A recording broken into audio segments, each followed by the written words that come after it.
suck. Hey, fuck you, sir. Don't be like that. Wow. Alright, let's do this. Alright. Me.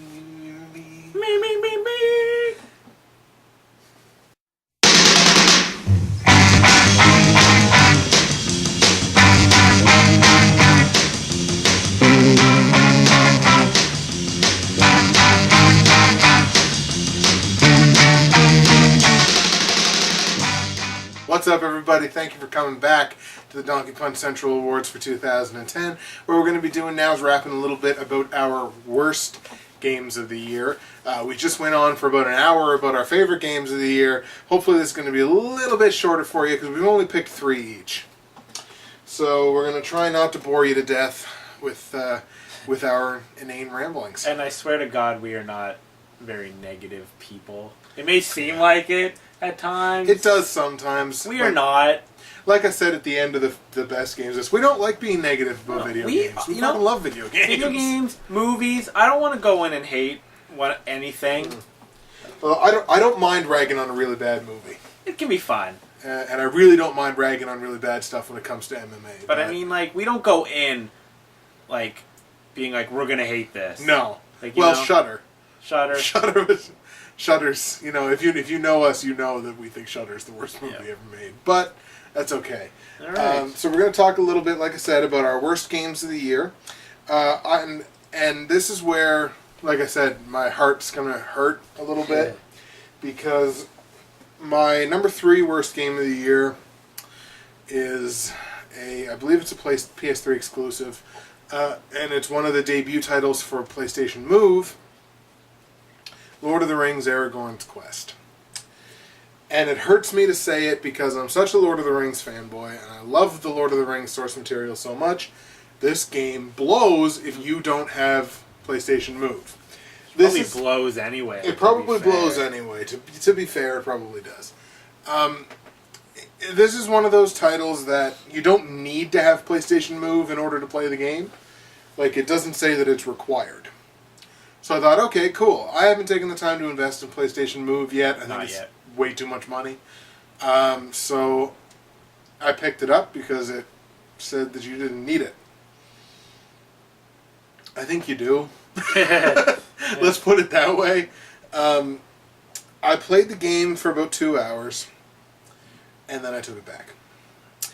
And I felt bad that I wasted one of my free rentals from working at Blockbuster on renting this piece of shit.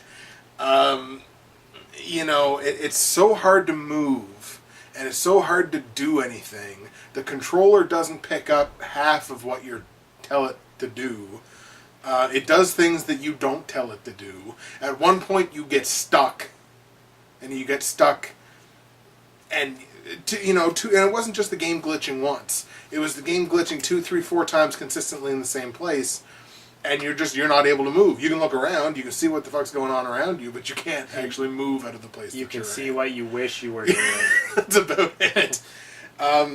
It was just poorly executed game. The voice acting is horrible. Horrible. Because all they did was take voice clips from the movies and put them in and try to match them up with the mouths. And it was brutal. The whole gameplay experience was brutal. And it hurts me to say it because I love Lord of the Rings so much. But absolutely, ridiculously brutal, horrible game. Why did you have to do this? Tolkien is rolling in his grave. Lord of the Rings, Aragorn's Quest, my number 3 worst game of the year. You know, I never played it, but fuck the game anyway. Yeah. This gets 5 dead tokens. Ooh.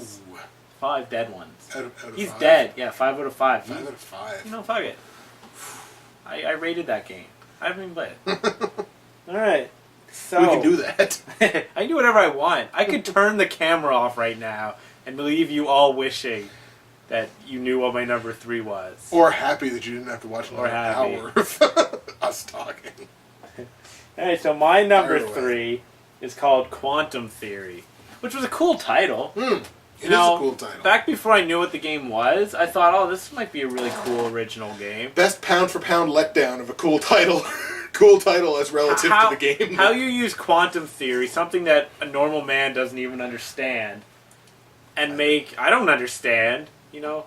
And make such a shitty, like third-rate Gears of War.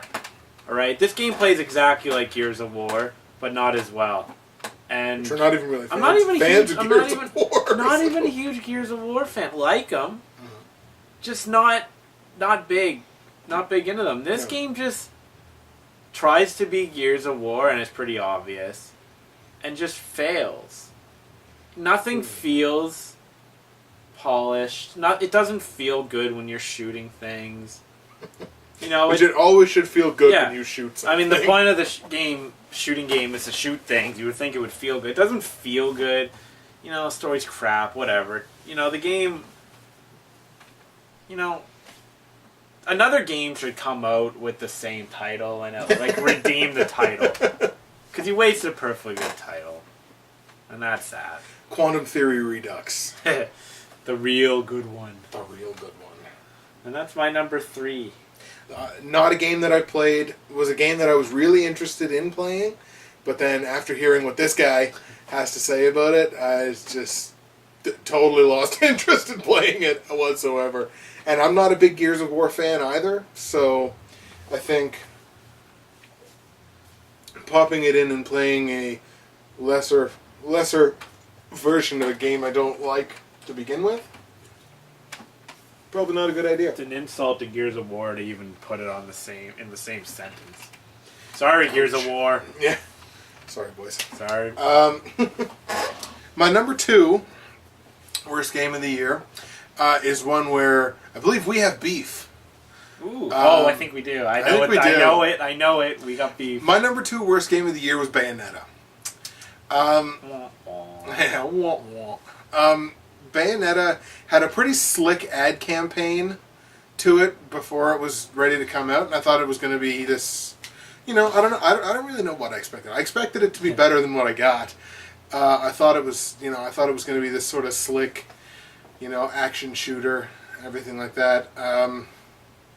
Just the whole time that I was playing it, the 4 or 5 hours I think maybe that I put into it, I don't know. It just didn't. It didn't hit for me, and it was such a disappointment because I was so high on it going in.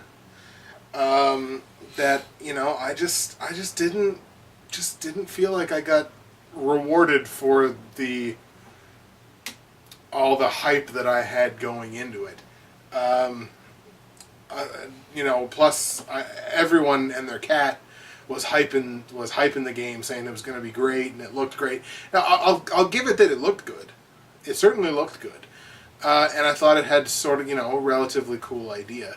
But I don't know, just for whatever reason, while I was playing it, just did not hit with me whatsoever. So Bayonetta is my number 2 worst game of the year. But I'm interested to hear what you have to say about it. Well, I didn't even throw it on my honorable mention list, and the main reason is because I feel like the game, which is, by all accounts, meant to be a crazy, shooter. Third-person shooter where you're flip-flopping around, doing all kinds of stuff. Right. And the game succeeds when it does that. It's just there's too often in the game where you're watching a cheesy video scene. And I like a cool video scene every now and then. But when the game lets you do instead of watch, it's fantastic. When it lets you run up a building that's falling over and you're jumping around, when it lets you do that stuff, the game is thrilling. But when it doesn't, it's just that's the kind of game where you don't really want video scenes, I think. And I mean, and here's so that's one reason I ended up not even giving it an honorable mention, just because that was kind of irked me. And the cheesiness of it, I know would bother some people. It is very cheesy.